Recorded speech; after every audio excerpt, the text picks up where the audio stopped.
लग्नाचे दागिने म्हणजे श्रीमंत पेशवाई दागिने, नाशिकचे सुप्रसिद्ध सराफ मयूर अलंकार सराफ।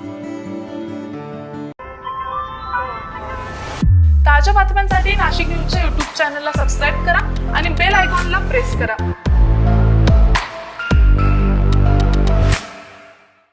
नाशिकच्या नवनिर्वाचित महापौर हिमगौरी आडके यांनी आज विधिवत पूजा करून महापौर पदाचा पदभार स्वीकारत शासकीय कामकाजाला सुरुवात केली आहे। नाशिकच्या नवीन महापौर हिमगौरी आडके यांनी आज महानगरपालिकेच्या मुख्य इमारतीतील महापौर कार्यालय आणि महापौर निवासस्थानामध्ये विधिवत पूजा करून प्रवेश केलाय। मंत्रोच्चारात पार पडलेल्या या पूजा विधीला विशेष महत्त्व प्राप्त झालंय।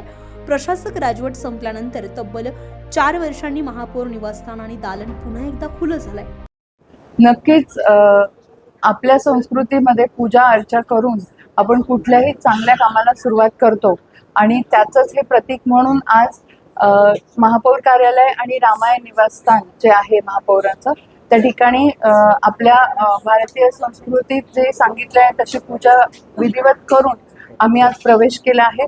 आणि सगळ्यात महत्त्वाचं म्हणजे ही औपचारिकता नसून एक काय म्हणतो, एक शुभ संकेत आहे की आता आपल्याला चांगल्या कामांना आणि पुढे जायच्या कामांना, विकासाच्या कामांना सुरुवात करायची आहे।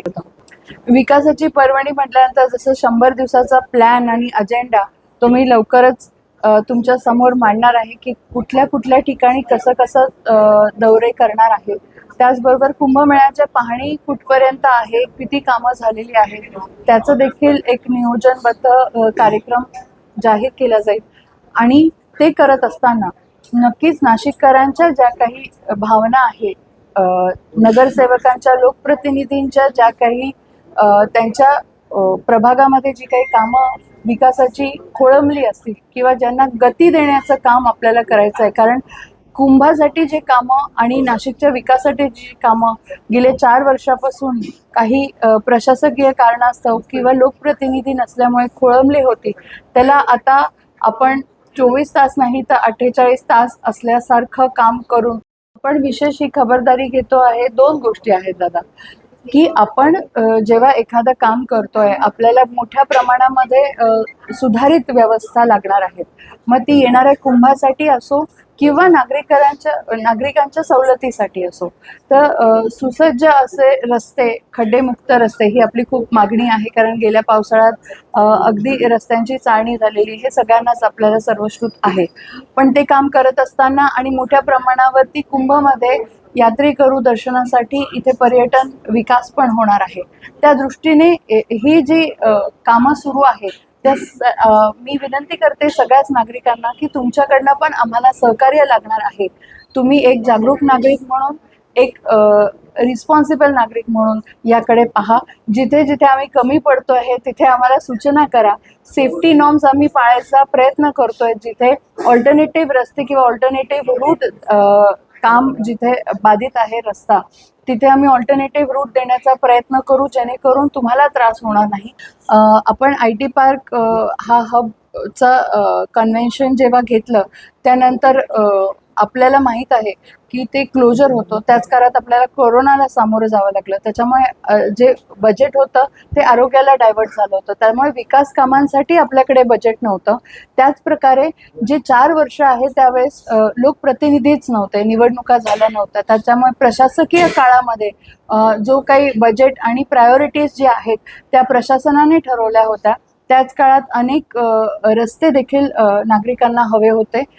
खूप पावसाळा झाला होता, त्यामुळे रस्ते बनवण्यामध्ये देखील काही निधी वापरला गेलाय। पण तेच आता लोकप्रतिनिधी आल्यामुळे आपण सगळेच जण कुंभच्या कार्याला लागलो आहोत। हे जे काही सगळे मोठे प्रकल्प आहेत, मोठ्या प्रमाणात महाराष्ट्र आणि देशातनं नाशिक नगरीकडे, कुंभनगरीकडे बघितलं जात आहे। आणि निश्चितपणे मला हा विश्वास वाटतो की जे काही प्रलंबित आपले प्रोजेक्ट्स आहेत, ते IT पार्क असो, लॉजिस्टिक पार्क असो, हीच ती वेळ आहे ज्यामध्ये आपल्याला भरघोस निधी मिळणार आहे आणि ही कामं पूर्णत्वास नेणार। हा जो प्रोजेक्ट आहे त्याच्यासाठी आपण गोदेची स्वच्छता आणि इतर जे काही रिव्हर सुशोभीकरण आहेत, रिव्हरफ्रंट डेव्हलपमेंट आहे, ह्या सगळ्या ॲस्पेक्ट्स त्याच्यात होते। पण कुंभमेळा हे आपल्याला नुसतं कारण नसून तर एक धार्मिक आस्थेचा प्रश्न आहे. आपल्याकडे अनेक लोक येणार आहेत, नुसतं भारतातनं नाही तर जगभरातनं. तर निश्चित मला असं वाटतं गेलेल्या निधीचा प्रश्नच उरत नाही, कारण गेलेल्या निधीपेक्षा 10 पट निधी आपल्याला हे सरकार आणि केंद्र सरकार उपलब्ध करून देत आहे. तर निश्चितपणे नमामि गोदा हा प्रकल्प जो आहे तो कुंभचा केंद्रस्थानी राहणार आहे. पूजाविधीनंतर हिमगौरी आडके यांनी अधिकृतरित्या महापौर पदाचा पदभार स्वीकारलाय. आजपासून त्यांच्या नेतृत्वाखाली नाशिक महानगरपालिकेचे शासकीय कामकाज सुरू झालंय. Bureau report, Nashik news, Nashik.